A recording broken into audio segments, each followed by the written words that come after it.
সাদা কালা কালা মেকআপ মাইরা হইছ দলা পোলা পান হইলে কালা বলে বাপের হাইরে মেকআপের সব কেলমা খেলা।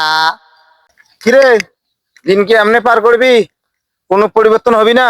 দাদা কি করি, চাকরি বাকরি নাই, এই লেখাপড়া করলাম, একটা চাকরি পাইতেছি না। এই ঢাকা শহরে আইসে ঘুরতেছি, এখন পেটে ভাত না থাকলে কি হবো, কিন্তু মনে মধ্যে সুরে হল লাগবো। তো তোর তো চাকরি নেওয়ার কোনো নিয়ত নাই, বুঝলো নাই? তোর টুনটমো করিয়া এই যে ফকাস্টি করিয়া বেড়া ঘুরে বেড়াতে অভ্যাস হয়ে গেছে।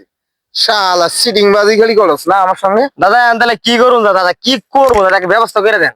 ব্যবস্থা কালকে আহিস, তোর সব ব্যবস্থা করুম নি, ঠিক আছে? আচ্ছা দাদা, তাহলে আমি কালকে দেখা করবো আপনার সাথে। আচ্ছা ঠিক আছে, আমি গেলাম। আচ্ছা বাড়ি যা। আচ্ছা গেলাম।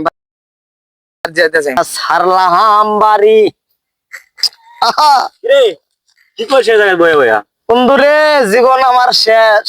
দেখলাম তার সাথে জানি কথা বলি, কি বিষয়ে কথা বলি নাকি? কথা কইলাম, আমার এক দাদা কয় কি জানো, চাকরি করবো। আরে আমি কি চাকরি করার লোক? এ টুলু ফুলু করে ঘুরে বেড়ায় খায় ঘুরবো খালি। ও তো ভালো কথাই বলছে, এগুলো করে আরো কতদিন চলবি? ভাইরে কথা তো সত্যি, এই জিনিসটা তোমার আগে হেনে মাথায়। আমি তো দিন দিন বড় হইতাছি, আমার তো কিছু একটা করণ লাগবো। আরে কি করলাম ভুল আমি গো।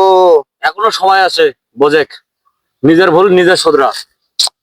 আরে আমি কত বড় ভুলটাই করলাম, আজকে যদি দাদার কথা শুনতাম তাইলে কিন্তু আমার আজকে বেকার থাকা লাগে না। এই বেকার থাকার মূল উদ্দেশ্যটা কি? বড়দের কথা না শোনা। এই যে দর্শকেরা ভিডিও দেখে কি বুঝলেন, আপনারা সবসময় বড়দের কথা মেনে চলবেন, তাহলেই জীবনটা গুছিয়ে নিতে পারবেন।